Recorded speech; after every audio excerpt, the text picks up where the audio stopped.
So yesterday I tackled the backyard. I pulled out all the weeds and cleaned up. I raked, picked up most of the pine needles. So all the steps have been cleaned. And even in the rock area, I try to clean it the best that I can, except for that corner. I didn't touch that. But see, everything's clean now and organized. This I still have to put into place. What I'm going to do with this is, because I'm running out of room, because I pulled out more plants out of the greenhouse. Like this one is one that is usually in the greenhouse. I'm going to take it out. I'm actually going to go ahead, repaint that and push it over so I can put more plants on. At least on the top part, I'm going to put some plants, and then possibly put the pots that I have away in the greenhouse. I moved these little planters that I have growing a bunch of babies to over here. They were just in the front on this side, so I just moved them over here. I can also move that right there, so I'm possibly going to do that. I also cleaned all this. The only thing I left was my leaves that I throw to grow in the ground. I just throw them and they'll grow. See, there's one. I just left those there, and whatever makes it, whatever doesn't, it don't. And then I push that over there. Hopefully it gets enough light there, those plants. A lot of them do well in bright light. And then these also, I just put them there, organize that. So yeah, this one I didn't notice where it was getting too much sun, so they're possibly all fried and burnt, not sure. I'm gonna leave them alone and see if they come back out of it. But yeah, I don't know, the babies can't handle, they're too young to handle really strong sun, so they possibly just might die, might not make it, so we'll see. Anyways, I also cleaned the other side, all the rock. I pick up the pine needles and everything. That's what I do, for it to look all clean. So yeah, this is just temporary until I paint that, and then I'm able to. Oh, some of these, I don't know, can be over here.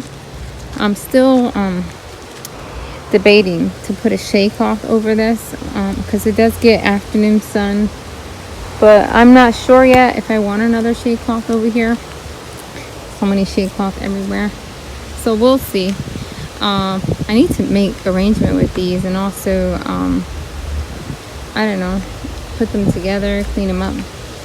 So yeah, a lot of the pink butterflies. I do sell my plants on Instagram, guys. That's just it. It's really difficult to communicate through YouTube, because you really can't message me. So Instagram is just the best way I can talk to people and, you know, let them know. So when I do post them for sale, I have to, you don't see me constantly posting for sale with these, because they're wet, or I need boxes. I don't have boxes, so I need to make sure that I'm gonna be able to ship it, you know, as soon as it sells. So those are the reasons. Look at all these growing beautifully. Keep in mind though, so succulents that are not thick, like echeverias, because they have a lot of water, when they get to you, they're gonna look a little stressed. That's also my worry. I'm always worried if the person is gonna be happy with the plant that they get. That is my biggest worry. So yeah, I just want you to know that if you purchase from anyone plants that are not like an echeveria, a heavy, you know, like a plant that carries a lot of water, it's gonna look a little stressed during the trip. So just plant it right away, give it some good morning sun, and give it water. Also, what's it called, the calicoes can curve looking for light. The box is dark, but once you give it light, it will straighten out.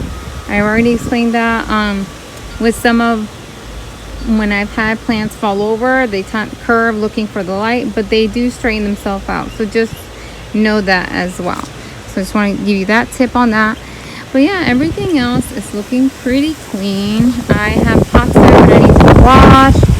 That I possibly want to plan up and probably try to sell it on locally through Facebook.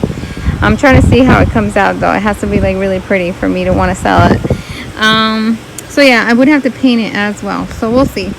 I bought paint to paint my fountain. So if I have leftover paint, maybe I'll paint that and pot it up and try to sell it. I'll possibly pot it up with you guys and then let you guys know if it's sold or not.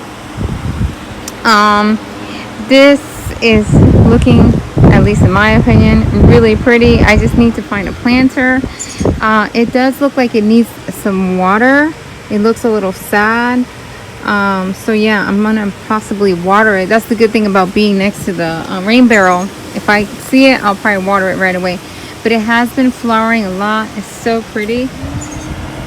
But yeah, I think it needs water. So I'm gonna water it. And what else? Okay, so today with you guys, I'm gonna work on the fountain. I'm gonna show you guys how I do it, but then also I'll do a separate video for that itself, you know, how I repaired a free fountain. So yeah, I'm gonna work on that. That's what I have to do today with you guys. This is the water fountain that I got during the yard sale for free. Let me show you what I have to do. It did just rain. Right when I was gonna record it, it started raining, so I had to go inside, but it stopped. So I'll have to let this dry out. But if you see here, this is all the patches I made, and this I patched as well. The rubber, and then I patched here because I was getting a leak. So once I patched that up, I didn't see any more leaks. This water fountain comes actually 1, 2, 3 in 4 pieces. So this actually comes off like that. See? So what I'm going to be doing is I'm going to be so I've sealed the leaks, and now what I'm going to be doing is I got this pump from Amazon. I have it facing down so it doesn't turn on, because it will turn on and run without water, and you don't want that. It will burn out. But anyways, so that's my solar pump that I purchased on Amazon. I think it was the cheapest one I could find that was not one of those circular things. Was this one was $23, I believe, free shipping. So that's what I bought. And now I'm going to be spray painting it with this smoky beige. I wanted a natural color. I didn't want anything too, I don't know, too bold. I just wanted to keep it close to what it originally looked like. And I'm debating where to put it after I'm done. I might set it up here or on the grass. I'm not sure.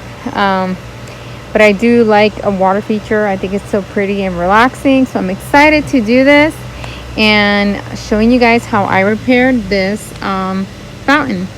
So yeah, all I did was I would take this on by itself. I would fill up with water, and then I put it on a chair like this one so that I can see if it's dripping. And I can see that it was only dripping from the bottom, nowhere else. So that's where I focus putting the caulking, which is for bathroom. I did that, and then once I would dump out the water, let it dry, seal the areas that I thought the leak was possibly coming from, 'cause it's kind of hard to see where the leak is coming from. And then when I didn't see any more dripping, then I knew that I was good to go. I also went ahead and put caulking around here just because there was some openings, but I couldn't tell if water would leak out, so I just wanted to be safe with that. And now there's no more leaks, so now my next step is to paint it. And that's it, guys. So that's what I'm going to do now, and I'll show you guys what it looks like when it's all done. Here's the fountain. So I have a problem. The problem is that obviously this hole is too big, so I would like the water to come down because that's what it's supposed to do. But I don't know if something is missing here or if it broke. But anyways, I have an idea. So I have mesh here. So I have to let this dry, right? Cut the mesh to fit this coming out through. Put the mesh down, and I'm gonna put it down with caulking, and then I'm gonna seal all of it with caulking. So pretty much I'm patching up the hole with this. That's what I'm going to do, but with caulking. And then we'll see if it works. So that's my idea. So we'll just have to see. Paint it, and I'm going to paint it, and then we'll see if it works. Hey guys, so here is the final product. It's been very hard to finish this video because of the rain. The solar pump only works if the sun is hitting the panel directly. There's the panel for now. So there it is. I was able to fix the hole. When I tried to use the caulking, it didn't work. Whenever I would try to connect the pump together, it would just push it right out. It was too weak. So my husband told me I had to use this, I can't remember what it's called. Some type of, I'll show you guys. I'll put it down in the description box below what it's called. It's two things that you have to mix together. And then it gets really hard, so I was able to do it that way. Same thing with the mesh. It's just when you push, because I have to push from the bottom up to put the pump together, it would loosen this part up with the caulking, so I needed something stronger. I think it's like epoxy or something like that, cement or something. It becomes a really hard rubber. So yeah, look at it. It's so pretty. From trash pretty much to a beautiful working fountain. I put it here because I don't have any way to hide the cable here in the middle of my grass, but I think I like it here a lot. So yeah, I think the birds will like it, so it's pretty cool. I hope you guys enjoyed this video. Don't forget to comment, like, and subscribe. You guys have a blessed day. Bye guys.